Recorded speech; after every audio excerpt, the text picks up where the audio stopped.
Hey guys, it's Eddie and I am back after the weekend with another movie review for you all.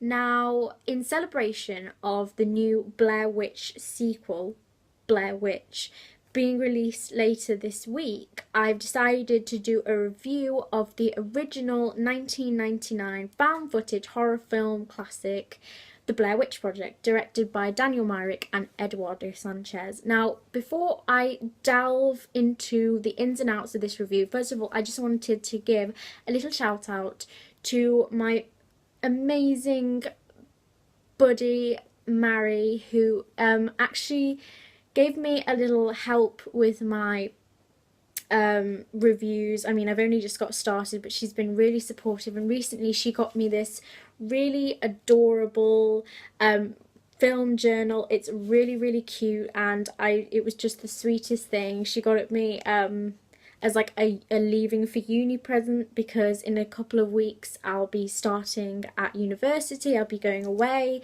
So yeah, I just wanted to shout out to Mary because she's just my little buddy and I love her so much, and I wanted to say thank you. So now that we've got that out of the way, let's get started reviewing the Blair Witch Project. Now, the Blair Witch Project tends to split a lot of opinions between horror fans. Some people love it, some people hate it. But for those who haven't seen it and want to know a bit more about what it's about, I'll tell you more about it quickly. So, the Blair Witch Project basically centres around three students who are filming a documentary about the Blair Witch, which is this legend that circulates the town of Burkittsville in Maryland. And yeah, they venture into the Black Hills Forest. They think they're just going to be, doing a documentary just about the story on site, but actually weird things start happening to them, and it's not long before they realise that the stories are actually true. Now, the way that this is presented is in the same sort of genre as the typical found footage movies that you see churned out a lot these days. But really, other than Cannibal Holocaust, which was released in 1981, the Blair Witch Project was kind of like the most prominent forerunner of the found footage genre. There weren't many found footage films actually made prior to this one. And yeah, it kind of just kick-started the genre, really. And before we get into the proper analysis, I have to say that I really love this film. I'm part of the group of people that absolutely think this film is a fantastic horror flick. Now, the reason why I think it splits so many opinions is because it is kind of slow. There's a great huge chunk of the film where nothing happens other than it's these three kids documenting their journey into the forest, and some sinister things start happening. Piles of rocks start appearing outside their tent while they're camping in the forest and all of that kind of stuff. But other than that, for a large portion of the film, there's not a great deal happening. And I guess, there is, as with every horror film, there is that desire to see something happen, to see something jump out of you. But that is really lacking in this film. And I think actually that is a really refreshing thing, because, nowadays we've got the whole trend with horror films of jump scares, things that just jump out at you and cause you to sort of like blanch violently. But that is not really what happens in the Blair Witch Project. You don't really get any of that. What you do get is really a really sinister edge to this film. It starts off really funny. The actors, Heather Donahue, Joshua Leonard and Michael C. Williams, are all really funny in the beginning, and actually they kept their names in the film to make it seem more real for the marketing campaign, which I thought was genius. And it kind of leads you into this false sense of security. They're kind of laughing about the story of the Blair Witch. They're kind of dismissing it. They're talking to locals and they're having a bit of a joke about it. And that kind of makes you feel kind of safe and secure until weird things start happening, and their terror sort of slowly increases along with their sort of increasing lack of sanity. And I think they're able to portray that really well. I think the acting for, you know, three actors who weren't huge household names is really, really brilliant. And, you know, it does convince you that this is, sometimes you forget that it's a film. Sometimes you forget that this is was made on a budget. Sometimes you think this is actually the documentary made by three amateur students who unfortunately went missing, but obviously that's not true. Nevertheless, I think it is a very, very smart horror film. As I said, it's tense. It racks up suspense without the sort of large budget effects that we see nowadays. And I think it's a perfect movie for people who don't like or don't want to explore the horror genre because of gore. Now, there is a scene in the Blair Witch Project where Heather uncovers a little, it's kind of like a little voodoo trinket wooden thing, and inside it are some pieces of the human anatomy, let's just say. But that's it. Like, that's as much gore as you get in this movie, and I think it is a really great movie for people who are scared to watch horror films because of that reason.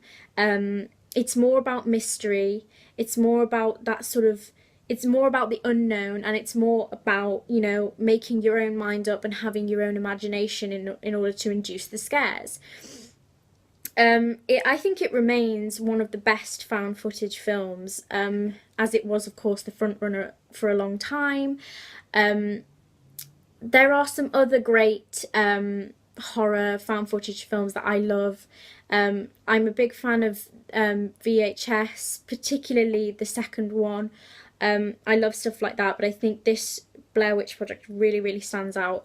I think the shakiness of the camera, I will say, this movie might not be the best movie for you if you suffer from motion sickness, because the shaky camera work, and when I say shaky camera work, it is shaky. Like, these kids are running from a witch, and, you know, it's not very stabilized, and it does make you feel a little bit queasy at times, or it does with me anyway, but I promise you it's worth it. But I think the whole home video element really adds to this movie. It adds to the creepiness. It adds to that feeling of, you know, I really am watching a movie of, you know, three kids who are, you know, running away from a witch. And I think that it just has, great acting. A scene that stands out in my mind, and perhaps a lot of people's mind who have seen the movie and enjoyed it, is the scene where the camera is just focused on this sort of upper part of Heather's face, and she's got a woolen hat on, and basically she's saying, I'm scared to close my eyes, I'm scared to open them, we're gonna die out here. And it's sort of the build up to the climax, and which is just still scares me to this day. I mean, whenever I watch this film, I always kind of dread the ending a little bit because it is so creepy. I think it is definitely something that stays with you. I think it is, especially that very last end shot.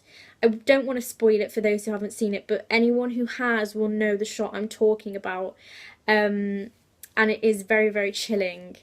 Considering, of course, now anyone who has seen it will know that you don't actually see anything. You don't see the witch. And that's why I said that you need your imagination for this film. But I think that's what makes it so clever. Even with the witch not being visually present, you still are so chilled by watching the end of this film. I am anyway. Some people might not think so. Some people might think, it's boring, or it's you know, it needs more obvious scares. It's kind of a tame horror, and I get that. I do understand that because everyone is different. I am the type to appreciate a really good sort of jumpy horror film as well. I enjoy like both sides of the genre, but I think this film is creepy on another level, and like as I was saying, it will definitely stay with you. Um, if you are the type like me who, you know, enjoys the rather mysterious, creepy elements of horror rather than the sort of body horror gore. I enjoy all elements of horror actually. I love films like The Thing and The Fly. Anyone who knows me knows that I think that one is disgusting, but let's just move on from that quickly. I still love those kind of films, but I think I really enjoy watching the Blair Witch Project. I've watched it a lot of times now, and I still kind of like draw back from the screen and sort of cringe a little bit at the ending. But I think the sort of staggering of the film is genius, the way it builds up, the way the characters become slowly more and more unhinged. When they realise that there is no way out for them, they are lost in these woods and basically they're lost with a witch. Not the best place to be in life, but there we go. I think it's a really, really good film. You guys might disagree with me, but that's perfectly fine. Everyone's entitled to their own opinion, and I am sure to be doing a review on the new Blair Witch film shortly. I'm going to see it this week, so hopefully it might live up to its predecessor, but we don't know. I will certainly let you guys know what I think of it, but my verdict on this film is that I would definitely give it at least 4 out of 5 stars.